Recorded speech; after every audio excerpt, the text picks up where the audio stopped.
Bismillahirrahmanirrahim. Assalamualaikum warahmatullahi wabarakatuh. Perkenalkan, nama saya Muhammad Izmi. Pada kesempatan kali ini, saya akan mempresentasikan bahan dan alat yang ada di pastry. Sebelum kita masuk ke materi, mari kita mengetahui dulu apa itu pastry. Pastry adalah makanan yang dibuat dari kombinasi adonan tepung dan lemak yang diikat dengan telur maupun air, kemudian dipanggang. Pastry berasal dari kata paste, yang berarti campuran terigu, cairan, dan lemak. Bahan-bahan pastry. Bahan yang digunakan untuk pembuatan pastry yaitu terdiri dari bahan utama, yaitu tepung terigu, ragi, gula, lemak, telur, susu, dan garam. Dan ada bahan tambahan. Tambahan yaitu kayak aroma dan essence, kacang-kacangan, rempah-rempah, buah-buahan kering, manisan buah, dan bahan-bahan lain untuk menambah cita rasa, itu seperti aneka keju, aneka selai, dan sebagainya. Pertama, ada tepung terigu. Tepung terigu itu terdiri dari 3 jenis, yaitu hard flour, medium flour, sama soft flour.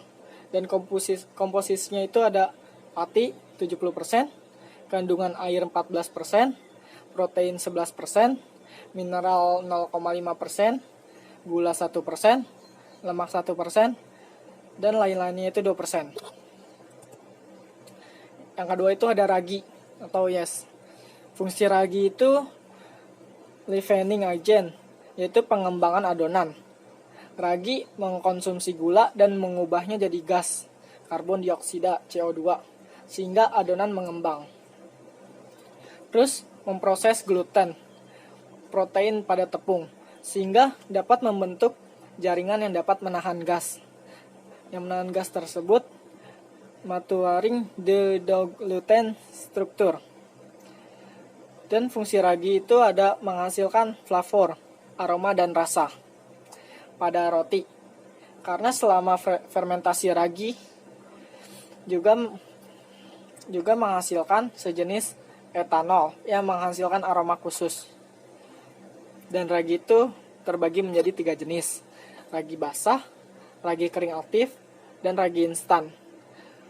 Dan komposisinya itu, ragi basah itu kandungan airnya 65-72%, ragi kering aktif itu 7-8%, ragi instan itu 4-6%. Unsur keringnya itu, ragi basah itu 28-35%, ragi kering aktif itu 92-93%, dan ragi instan itu 94-96%. Kadaluarsanya itu ragi basah itu 2-3 minggu. Ragi aktif kering itu 2 tahun dan ragi instan 2 tahun. Dan penyimpanannya itu ragi basah 2-6 derajat Celcius. Kalau ragi kering aktif itu suhu ruang atau normal, ragi instan itu suhu ruang. Perbandingan pemakaiannya itu ragi basah 3, ragi kering aktif 2, dan ragi instan 1. Gula. Peranan gula itu memberikan makanan pada ragi selama proses peragian berlangsung. Terus memberi rasa dan aroma. Memberi kemampuan adonan untuk mengembang. Kulit roti menjadi bagus. Dan mengontrol waktu pembakaran. Macam-macam gula. Ada brown sugar, white sugar, icing sugar, golden syrup, treacle, glukosa, honey, fondant, sama gula palem. Terus berikutnya itu ada lemak. Jenis-jenis lemak itu pertama ada margarin. Margarin itu mengandung 80% lemak plus air, susu, garam, dan zat lain. Yang kedua itu ada mentega. Mentega itu mengandung 80% lemak susu, 15% air, dan 1-3% garam. Fungsi lemak itu buat pengempuk, pengembang produk yang dibakar, dan memberi rasa lezat. Terus berikutnya itu ada telur. Cara penyimpanan telur itu dicuci dulu sebelum disimpan. Saat diletakkan telur pada wadahnya, tempatkan bagian telur yang runcing di bagian bawah, dan bagian tumpul ada di atas. Terus jangan simpan telur dengan menyampurkannya bersama makanan atau bumbu masak yang berbau menyengat seperti terasi atau ikan asin. Terus itu simpan telur dengan suhu 0 sampai 15 derajat Celcius dengan kelembapan 85 sampai 90%.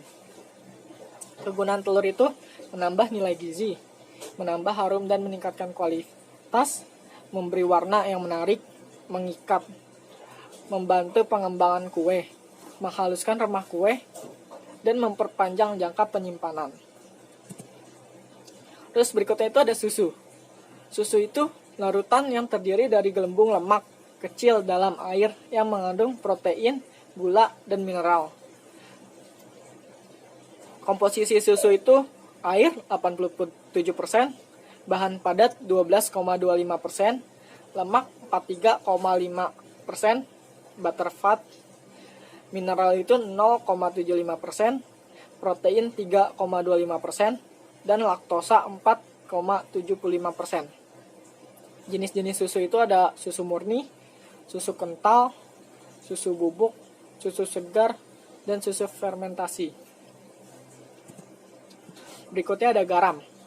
Fungsi garam itu untuk menambah aroma, membangkitkan rasa dan aroma bahan lain, menambah gurih pada kue, menahan kelembapan pada kue, membantu menghindari pertumbuhan bakteri dalam adonan, dan membantu pembentukan warna dan tekstur kue.